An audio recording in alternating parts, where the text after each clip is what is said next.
तेवढीच दाखवते जेवढी माझ्याशी सहानुभूती आहे तेवढीच.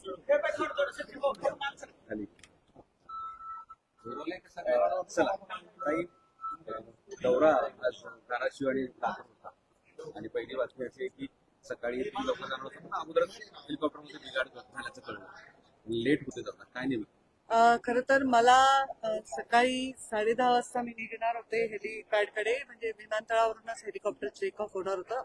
पण मला कळवण्यात आलं की जे हेलिकॉप्टर मी काल वापरत होते त्याच्यामध्ये काहीतरी बिघाड आहे.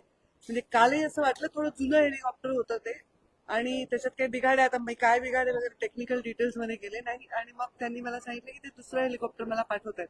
तर तेही हेलिकॉप्टर पाठवायला थोडा विलंब झालाय, नाही तर मी बाय कार जाऊन पहिली सभा तरी केली असती.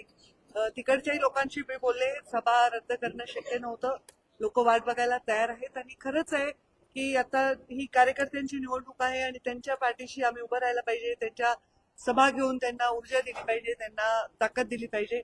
तर मी चालले आता सभेला, लेट झालाय 2 तास पण ठीक आहे, लोक वाट बघायला तयार आहेत. काल तुम्ही वक्तव्य केलं की कोल्हापूर फिरते आणि आई देव पाण्यात ठेवते. नाही म्हणजे लिटरली देव पाण्यात ठेवले म्हणण्याचा अर्थ असा आहे की माझी आई सतत लँड झाली का, टेक ऑफ झाली का, कारण शेवटी एवढी मोठी दुर्घटना जी झाली आहे ना त्याच्यामुळे सगळ्यांचे मन हादरलेले आहेत किंवा एक टेन्शन लोकांच्या मनामध्ये आहे.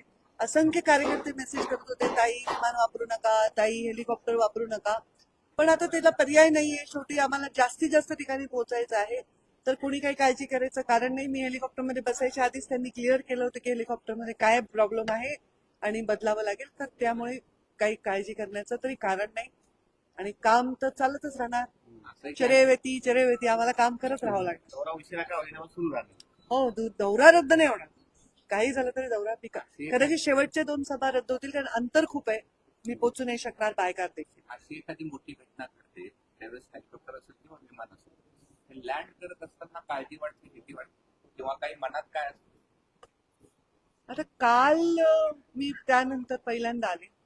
खरं सांगू का, जेव्हापासून अजितदादांचा अपघात झालाय, निधन झालंय, तेव्हापासून मी क्षणोक्षणी हाच विचार करते की त्या सर्वांवर जे विमानात होते त्या लोकांना त्यावेळी काय वाटत असेल, त्यांनी किती भयानक ती भीती किंवा यातना किंवा ते भय अनुभवलं असेल.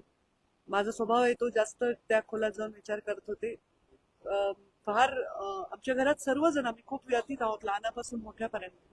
आणि मला वाटतं महाराष्ट्रात बऱ्याच लोकांच्या घरी हेच चित्र असेल. अत्यंत वाईट वाटलेलं आहे लोकांना.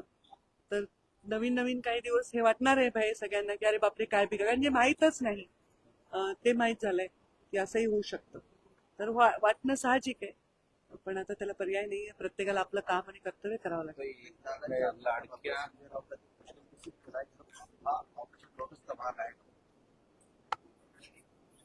मला याचं काय उत्तर द्यावं खरंच कळत, म्हणजे I have no words to even express तेवढ्या त्याचे विचारही मला करता येईल. लाडक्या बहिणीच्या योजनेला अजित पवारांचं नाव द्यावं असं त्यांचेच आमदार डिमांड मागणी करतात. तर मुख्यमंत्री नक्कीच याच्यामध्ये निश्चित निर्णय घेतील आणि ते जे योग्य निर्णय घ्यायचा ते त्यांच्या पाठीशी आम्ही.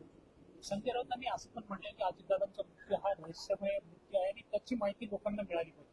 आता समजा त्यांनी असं म्हणले तर याच्यात मी काय म्हणायचं, माझं काय याच्यात औचित्य बोलायचं. मी आतापर्यंत कोणाही व्यक्तीच्या कॉमेंट्सवर कॉमेंट करून मीडियाच्या लाईमलाईट मध्ये येत नाही. मी माझे मुद्दे घेऊन येते, माझे मुद्दे मांडते, मी दुसऱ्यांच्या मुद्द्यांवर बोलतच नाही. हे 20 वर्ष तुम्हाला सवय असली पाहिजे.